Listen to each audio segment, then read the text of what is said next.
சட்டப்பேரவை தலைவர் அவர்களே, முதலமைச்சர் அவர்களே, எதிர்கட்சி தலைவர் அவர்களே, இந்த அவையிலே வீற்றிருக்கும் அனைத்து சட்டமன்ற உறுப்பினர்களுக்கும் முதல் கண் வணக்கத்தை தெரிவித்துக் கொள்கிறேன். இன்றைக்கு சட்டப்பேரவையிலே பேசப்பட்ட இந்த தீர்மானம் ஒட்டுமொத்த தமிழக மக்களின் வாழ்வாதாரத்தைக்கும் மிக முக்கியமான ஒரு தீர்மானம். எனவே இதை யாரும் மறுக்கப் போவதும் இல்லை, ஏற்காமல் விடப் போவதும் இல்லை.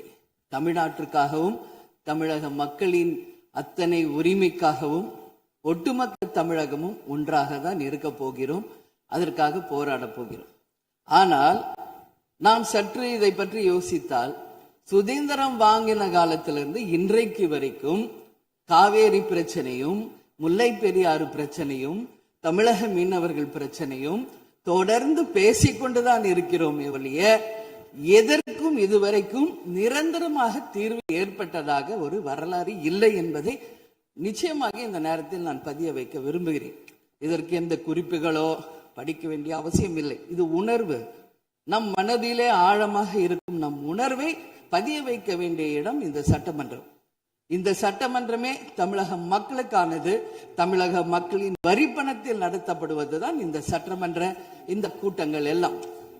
அப்படி இருக்கையில் தமிழக மக்களின் உரிமையை நாம் ஒவ்வொரு முறையும் நம்மை சுற்றி இருக்கின்ற மாநிலங்களிடம் போய் கேரளா, கர்நாடகா, ஆந்திரா, இன்னொரு பக்கம் மீனவர்களுக்காக ஸ்ரீலங்கா என்று தொடர்ந்து கேட்டுக்கொண்டுதான் இருக்கிறேன். ஒழிய தன்னிறைவு பெற்ற ஒரு மாநிலமாக தமிழ்நாடு என்றைக்கு வரப்போகிறது என்பதை தான் நான் இந்த நேரத்தில் சிந்திக்கிறேன். ஏன்னா நம்மை சுற்றி இருக்கின்ற நமது தலைவர்கள் எல்லாருமே இந்த பிரச்சனைக்காக, அம்மையார் புரட்சி தலைவி ஜெயலலிதா அவர்கள் காவேரிக்காக உண்ணாவிரதம் இருந்தாங்க, முதலமைச்சராக இருந்து. கலைஞர் அவர்கள் இதற்காக பல போராட்டங்கள் நடத்தினார். அண்ணன் ஸ்டாலின் அவர்கள் பல தீர்மானங்களை நிறைவேற்றி இருக்கிறார்கள். அது மட்டும் இல்லை, இதுவரைக்கும் முதல்வராக இருந்த அத்தனை பேருமே இதற்காக நாம பேசியிருக்கிறோம், போராடுகிறோம், சட்ட ரீதியாக நாம் அதற்கான தீர்வுகளை காண்கிறோம்.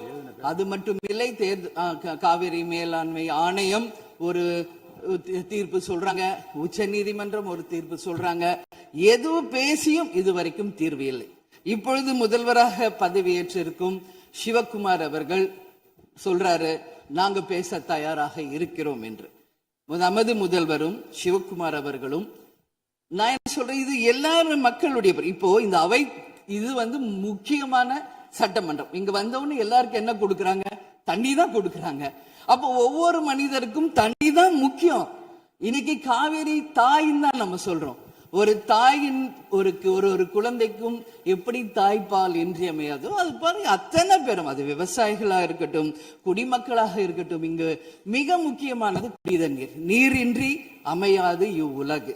அதனால முதல்வர் அவர்களே, உங்களை நான் கேட்டுக்கிறது, எப்படி மின்மிகை மாநிலமாக தமிழகத்தை உருவாக்கணுமோ அது மாதிரி மின்மிகை நீர் மேலாண்மையை நாம் நிச்சயம் உருவாக்க வேண்டும் என்று கேட்டுக்கொள்கிறேன். மழை நமக்கு ஒரு கொடை, கடவுள் கொடுத்தது. அதற்கு இனி வர இருக்கும் மழை காலத்திற்கு முன் அதற்கான தீர்வுகளை நாம் ஏற்படுத்தி எங்கெல்லாம் தமிழ்நாட்டின் நதிகளை இணைக்க வேண்டும். சும்மா நம்ம போய் பக்கத்து ஸ்டேட்டுக்கிட்டே தண்ணி கொடுங்க, டேம் கட்டாதீங்க கேட்டுக்கிட்டே தான் இருக்கோம், எதுவுமே நடக்கல. அதனால சொல்றேன், தன்னிறைவு மிக்க மாநிலமாக நம் தமிழ்நாடு உருவாக வேண்டும் என்று மாண்புமிகு முதல்வர் அவர்களை நான் கேட்டுக்கிறேன். தமிழ்நாட்டில் இருக்கிற நதிகளை நாம் இணைப்போம், எல்லா இடத்துலையும் தூர்வாருவோம். வரப்போகும் மழைக்காலத்திற்குள்ள அந்த நீரை எப்படி சேமிக்க வேண்டும் என்பதை நாம முடிவு செய்யணும். வீணாக கடல்ல போய் நீர் கலக்கிறத தடுத்தாலே தமிழ்நாடு மின்மிகை நீர் மேலாண்மை நிச்சயம் வரும் என்பதை தெரிவிச்சுக்கிறேன். இதுல யாருக்கும் எந்த மாற்று கருத்தும் இருக்காது. தமிழ்நாடின் உரிமை என்றைக்கும் நாம் விட்டு தர முடியாது. முன்னொரு காலம் புரட்சி கலைஞர் கேப்டன் எதிர்கட்சி தலைவராக இருந்தபோது தமிழகத்தின் பிரச்சனைக்காக அனைத்து கட்சியும் ஒன்று திரட்டி டெல்லிக்கு சென்று பிரதமரை சந்தித்து தமிழக மக்கள் சார்பாக கோரிக்கை வைத்தார். அதுபோல் தேவைப்பட்டால் அனைத்து கட்சியையும் நீங்கள் ஒன்றாக அழைத்து சென்று தமிழக மக்களின் உரிமையை நிலையாக உறுதியாக நீங்கள் நிலைநாட்ட வேண்டும் என்பதை நான் கேட்டுக்கொள்கிறேன். எனவே தேசிய முற்போக்கு திராவிட கழகம் என்றைக்கும் தமிழ்நாட்டின் உரிமைக்காகவும் தமிழக மக்களின் உரிமைக்காகவும் உறுதியாக மேகதாதுவில் அணை கட்டக்கூடாது என்பதிலும் எந்த மாற்று கருத்தும் இல்லை. தீர்மானத்தை வரவேற்கிறேன் என்று கூறி அமர்கிறேன். நன்றி, வணக்கம்.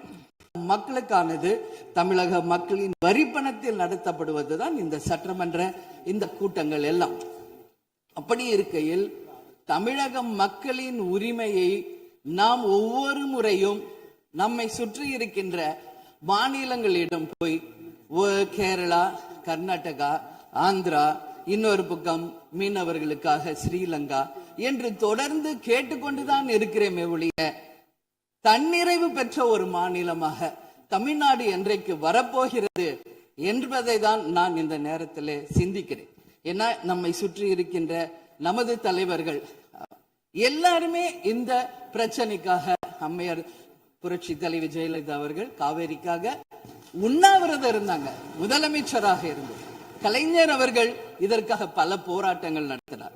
அண்ணன் ஸ்டாலின் அவர்கள் பல தீர்மானங்களை நிறைவேற்றி இருக்கிறார்கள். அது மட்டும் இல்லை, இதுவரைக்கும் முதல்வராக இருந்த அத்தனை பேருமே இதற்காக நாம பேசி இருக்கிறோம், போராடுகிறோம், சட்ட ரீதியாக நாம் அதற்கான தீர்வுகளை காண்கிறோம். அது மட்டும் இல்லை, காவிரி மேலாண்மை ஆணையம் ஒரு தீர்ப்பு சொல்றாங்க, உச்ச நீதிமன்றம் ஒரு தீர்ப்பு சொல்றாங்க. எதுவும் பேசியும் இதுவரைக்கும் தீர்வு இல்லை. இப்பொழுது முதல்வராக பதவியேற்றிருக்கும் சிவகுமார் அவர்கள் சொல்றாரு, நாங்க பேச தயாராக இருக்கிறோம் என்று. நமது முதல்வரும் சிவகுமார் அவர்களும், நான் என்ன சொல்றேன், இது எல்லாரும் மக்களுடைய, இப்போ இந்த அவை இது முக்கியமான சட்டமன்றம். இங்க வந்தவொன்னு எல்லாருக்கும் என்ன கொடுக்கறாங்க? தண்ணி தான் கொடுக்கறாங்க. அப்போ ஒவ்வொரு மனிதருக்கும் தண்ணி தான் முக்கியம். இன்னைக்கு காவேரி தாயின்னு தான் நம்ம சொல்றோம்.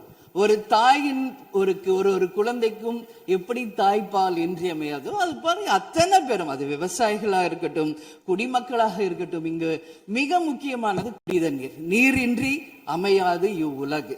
அதனால முதல்வர் அவர்களே, உங்களை நான் கேட்டுக்கிறது, எப்படி மின் மிகை மாநிலமாக தமிழகத்தை உருவாக்கணுமோ அது மாதிரி மின் மிகை நீர் மேலாண்மையை நாம் நிச்சயம் உருவாக்க வேண்டும் என்று கேட்டுக்கொள்கிறேன். மழை நமக்கு ஒரு கொடை, கடவுள் கொடுத்தது. அதற்கு இனி வர இருக்கும் மழை காலத்திற்கு முன் அதற்கான தீர்வுகளை நாம் ஏற்படுத்தி எங்கெல்லாம் தமிழ்நாட்டின் நதிகளை இணைக்க வேண்டும். சும்மா நம்ம போய் பக்கத்து ஸ்டேட்டுக்கிட்டே தண்ணி கொடுங்க, டேம் கட்டாதீங்க கேட்டுக்கிட்டே தான் இருக்கோம், எதுவுமே நடக்கல. அதனால சொல்றேன், தன்னிறைவு மிக்க மாநிலமாக நம் தமிழ்நாடு உருவாக வேண்டும் என்று மாண்புமிகு முதல்வர் அவர்களை நான் கேட்டுக்கிறேன்.